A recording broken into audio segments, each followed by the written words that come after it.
Hello everyone, today we are going to start a new chapter of class 11th biology, that is locomotion and movement. In this chapter, we will study about different type of movements or locomotion in living organism. बच्चों organism में movement is the characteristic feature of organism. Organism के का characteristic feature होता है, अगर कोई living है तो ये उसका कैरेक्टरिस्टिक फीचर है, it will have movement. Movement से मतलब क्या है बच्चों, यहाँ मूवमेंट से मतलब हम एक चीज सबसे पहली चीज जानेंगे कि किसी बॉडी ऑर्गन की हमारी अगर पोस्चर चेंज होती है, हमारे किसी बॉडी ऑर्गन्स की पोस्चर चेंज होती है अगर,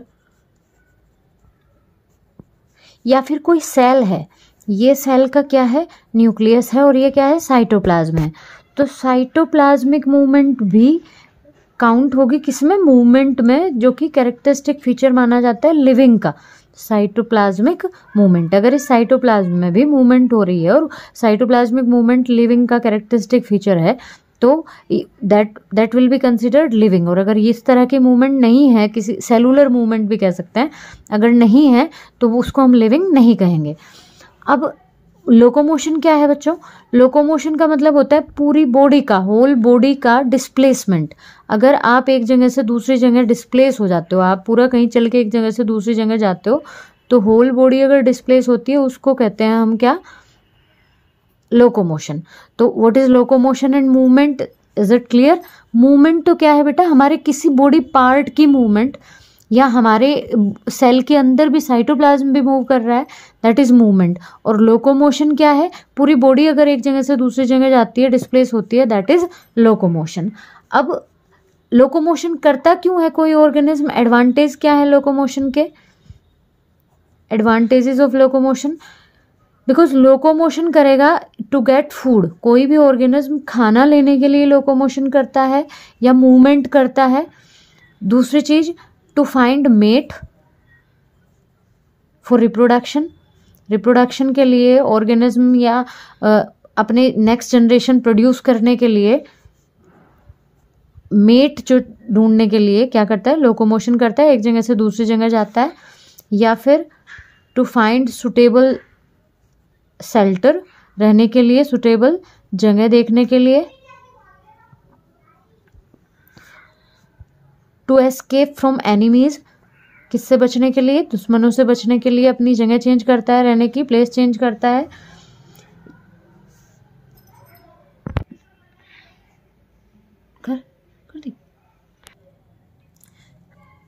now types of movements, movement कितनी तरह की होती है बच्चों. ह्यूमन बॉडी में भी डिफरेंट सेल्स जो है वो अलग अलग तरह की मूवमेंट शो करती हैं. लाइक फर्स्ट है अमीबॉइड मूवमेंट. सबसे पहले हमारी क्या है, अमीबॉइड मूवमेंट. अमीबॉइड मूवमेंट क्या होती है बच्चों, जैसे किसी नाम से ही पता चल रहा है, जैसी मूवमेंट अमीबा में होती है. Do you all know about amoeba. Amoeba क्या है, एक यूनिसेलुलर ऑर्गेनिज्म है. Amoeba is a unicellular organism. Amoeba में क्या होता है, अमीबा की बॉडी स्ट्रक्चर ऐसी होती है, सिंगल सेल्ड ऑर्गेनिज्म है, यूनिसेलुलर है, और ये इसका क्या है, न्यूक्लियस है, ये साइटोप्लाज्म है, और ये प्लाज्मा मेम्ब्रेन है. प्लाज्मा मेम्ब्रेन से ये जो फिंगर लाइक स्ट्रक्चर निकली हुई है, इनको कहते हैं स्यूडोपोडिया. स्यूडोपोडिया, तो ये स्यूडोपोडिया जो होते हैं ये क्या है, साइटोप्लाज्म. तो इस साइटोप्लाज्मिक स्ट्रीमिंग की वजह से, साइटोप्लाज्मिक स्ट्रीमिंग यानी मूवमेंट की वजह से स्यूडोपोडिया कहीं भी बनते हैं और खत्म होते हैं, बिगड़ते हैं. अगर ये जहां ये स्यूडोपोडिया बनते हैं, इनकी वजह से क्या होती है, अमीबा मूव करता है एक जगह से दूसरी जगह. तो इसी तरह हमारी बॉडी में भी कुछ सेल्स होती हैं, जैसे कि ह्यूमन बॉडी में भी हमारे ब्लड में macrophages and leucocytes, macrophages and leucocytes, ये सेल्स ब्लड में हमारे, ये सेल्स भी किस तरह की मूवमेंट शो करती है, अमीबॉइड मूवमेंट शो करती हैं. इन सेल्स में भी साइटोप्लाज्मिक स्ट्रीमिंग की वजह से स्यूडोपोडिया बनते हैं, और उससे ये अपने क्या करते हैं, मूवमेंट करते हैं. इस तरह की मूवमेंट में सेल्स के अंदर microfilaments, cytoskeletal elements, cytoskeletal elements क्या है बच्चों, सेल के अंदर कुछ स्केलेटल पार्ट होते हैं। सपोज ये कोई सेल है, उसमें कुछ स्केलेटल एलिमेंट्स होते हैं, जैसे हमारी बॉडी में स्केलेटन होता है, ऐसे सेल के अंदर स्केलेटल एलिमेंट्स होते हैं, जैसे कि माइक्रोफिलामेंट्स जो उसको सपोर्ट प्रोवाइड करते हैं सेल को। वो माइक्रोफिलामेंट्स भी इन्वॉल्व होते हैं किसमें, अमीबॉइड मूवमेंट में। Now the second type of movement students, that is ciliary movement. दूसरी तरह की जो मूवमेंट होती है ह्यूमन बॉडी में डिफरेंट टाइप की सेल्स में या डिफरेंट ऑर्गन्स में, वो होती है सीलियरी मूवमेंट। सीलियरी मूवमेंट कहाँ होती है बच्चों, जितने भी हमारे ट्यूबुलर ऑर्गन्स हैं हमारी बॉडी में, ह्यूमन बॉडी में जो ट्यूबुलर ऑर्गन्स है, लाइक हमारा ट्रैकिया, हमारा क्या ट्रैकिया, यानी कि हम जिसको कह सकते हैं हमारी सांस की नली, जिसके थ्रू हम हमारी एयर का एक्सचेंज होता है या एयर जाती है। नोज है, नोज के बाद नोस्ट्रिल्स हैं, और ये हमारा विंड पाइप या ट्रैकिया जो है, इसकी जो एपिथेलियम है यानी कि लाइनिंग है बच्चों, ये वाली लाइनिंग, ये किसकी बनी हुई है, सीलिएटेड एपिथेलियम की बनी हुई है। अब आपको ये पता होना चाहिए एपिथेलियम क्या है। एपिथेलियम एक ऐसा टिश्यू होता है हमारी बॉडी में, एनिमल्स की बॉडी में, जो किसी भी ऑर्गन की कवरिंग और या फिर कहो उस ऑर्गन की लाइनिंग बनाता है। लाइनिंग और कवरिंग वो होता है एपिथेलियम टिश्यू। ये सब आप जानते होंगे, 9th क्लास में आपने पढ़ा होगा। एपिथेलियम में भी सीलिएटेड एपिथेलियम कब बोलते हैं, जब उसमें बहुत छोटे छोटे tiny hair like structure present हो। तो जिन जिन ऑर्गन्स में सीलियरी मूवमेंट होती है उनकी लाइनिंग किसकी बनी होती है, सीलिएटेड एपिथेलियम की बनी होती है। मतलब बहुत छोटे छोटे हेयर लाइक स्ट्रक्चर हैं इसमें, हमारी ट्रैकिया की लाइनिंग में भी। और ये क्या काम करते हैं, इन सीलिया की क्या होती है, कोऑर्डिनेटेड मूवमेंट होती है। उस कोऑर्डिनेटेड मूवमेंट से, सपोज ये सारे ऊपर की तरफ ऐसे मूवमेंट कर रहे हैं तो सारे ऊपर, नीचे की तरफ कर रहे हैं तो सारे ऐसे नीचे की तरफ मूवमेंट करेंगे।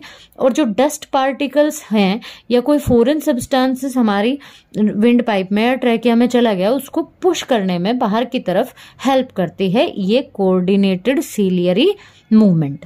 इसके अलावा एक और एग्जाम्पल ह्यूमन बॉडी में है, ह्यूमन फीमेल बॉडी में रिप्रोडक्टिव ट्रैक्ट में फैलोपियन ट्यूब होती है। या आपने 10th क्लास में पढ़ा होगा, फीमेल रिप्रोडक्टिव सिस्टम में 2 ट्यूब होती हैं और ये होता है यूट्रस।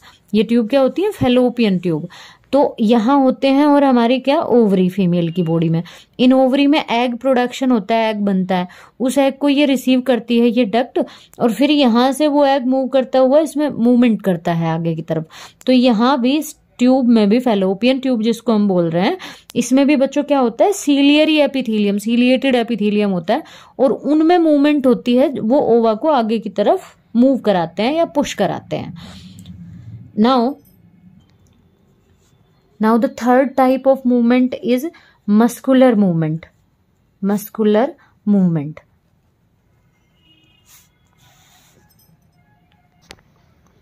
स्टूडेंट्स हमारे लिम्ब्स की मूवमेंट, जॉज की मूवमेंट और हमारी टंग मूवमेंट, मीन्स हम हाथ पैर भी अगर हिलाते हैं या बोलते हैं, हमारी जॉ मूवमेंट करते हैं, टंग मूवमेंट करती है, all these movements are type of muscular movements. ये किस तरह की मूवमेंट है, मस्कुलर मूवमेंट है। और इसके लिए हमारी बॉडी में एक खास टिश्यू होता है, दैट इज मसल। मसल क्या है बच्चों, मसल एक ऐसा टिश्यू होता है जिसमें कॉन्ट्रेक्टाइल प्रॉपर्टी होती है। कॉन्ट्रेक्टाइल प्रॉपर्टी से मतलब क्या है, इसमें एक प्रॉपर्टी होती है, it can contract and relax. ये क्या हो सकता है, कॉन्ट्रैक्ट और रिलैक्स होता है और कॉज मूवमेंट। क्या कराता है, कॉन्ट्रैक्शन और रिलैक्सेशन से मूवमेंट कराता है। मसल्स हमारी बॉडी का अबाउट 40 to 50% वेट या 40 to 50% पार्ट बनाती हैं, कौन, हमारी मसल्स। इस तरह की मूवमेंट होने के लिए, मस्कुलर मूवमेंट होने के लिए हमारे 3 सिस्टम कोऑर्डिनेटेड वे में काम करते हैं, तब हमारी मस्कुलर मूवमेंट हो पाती है। हमारा मस्कुलर सिस्टम, हमारा स्केलेटल सिस्टम, यानी कि क्योंकि मसल्स से, लिम्स की मसल्स से क्या जुड़ी हुई है, बोन्स जुड़ी हुई हैं, तो skeletal system and neural system यानी कि नर्वस सिस्टम। जब ये तीनों सिस्टम कोऑर्डिनेटेड वे में, नर्वस सिस्टम मतलब हमारा ब्रेन, स्पाइनल कॉर्ड और नर्व, जो मैसेज या कमांड या सिग्नल लेके जाती हैं ब्रेन तक और वहाँ से प्रोसेसिंग होने के बाद ऑर्गन्स तक कमांड लेके आती हैं। तो ये सारे सिस्टम, तीनों सिस्टम जब कोऑर्डिनेटेड वे में काम करते हैं तब मस्कुलर मूवमेंट होती है। बच्चों मसल्स की अगर हम बात करें तो हमारी जो मसल, हमारी बॉडी का एक स्पेशलाइज्ड टिश्यू है बेटा, that have the property of excitability, muscle में प्रॉपर्टी होती है किसकी, एक्साइटेबिलिटी की, कॉन्ट्रैक्शन की और रिलैक्सेशन और elasticity. Muscle fibre, muscle is composed of muscle fibres. Muscle किसकी बनी होती है, मसल फाइबर्स की बनी होती है, और उन फाइबर्स में ये प्रॉपर्टी होती है। एक्साइटेबिलिटी से मतलब क्या है, एक्साइटेड होना, यानी कोई स्टिमुलस मिलने पर। स्टिमुलस क्या होता है, हमारे एनवायरनमेंट में या बाहर कोई ऐसा चेंज जिसके लिए हम रिस्पोंड करें, हमारी बॉडी पार्ट रिस्पोंड करें, उसको कहते हैं स्टिमुलस। जैसे आपने सामने से कोई डेंजरस चीज देखी और आप वहां से भाग लिए, तो वो डेंजरस चीज जो है स्टिमुलस के लिए, सामने से हमने कोई डेंजरस चीज देखी, वो स्टिमुलस का काम करेगी और हम वहां से चल दिए या भाग दिए, वो हमने क्या किया, रिस्पॉन्स किया। तो मसल उसके लिए क्या हुई, एक्साइटेबिलिटी की प्रॉपर्टी थी, एक्साइटेड हुई, फिर वो उसमें कॉन्ट्रैक्शन हुआ, फिर रिलैक्सेशन हुआ, और फिर कॉन्ट्रैक्शन रिलैक्सेशन दोनों चीजों का होते रहना, that is elasticity. Muscles have mesodermal origin. Mesodermal origin से मतलब क्या है बच्चों, ये चीज आप जानते हो कि हमारा जो एम्ब्रियो है, किसी भी ऑर्गेनिज्म का एम्ब्रियो सेल्स की अगर 3 लेयर से बनता है, ट्रिप्लोब्लास्टिक अगर ऑर्गेनिज्म है, ट्रिप्लोब्लास्टिक, जिनका एम्ब्रियो में कितनी सेल्स की कितनी लेयर है, 3 लेयर। तो अंदर वाली क्या होती है, एंडोडर्म, बीच वाली मेसोडर्म और बाहर वाली क्या होती है, एक्टोडर्म।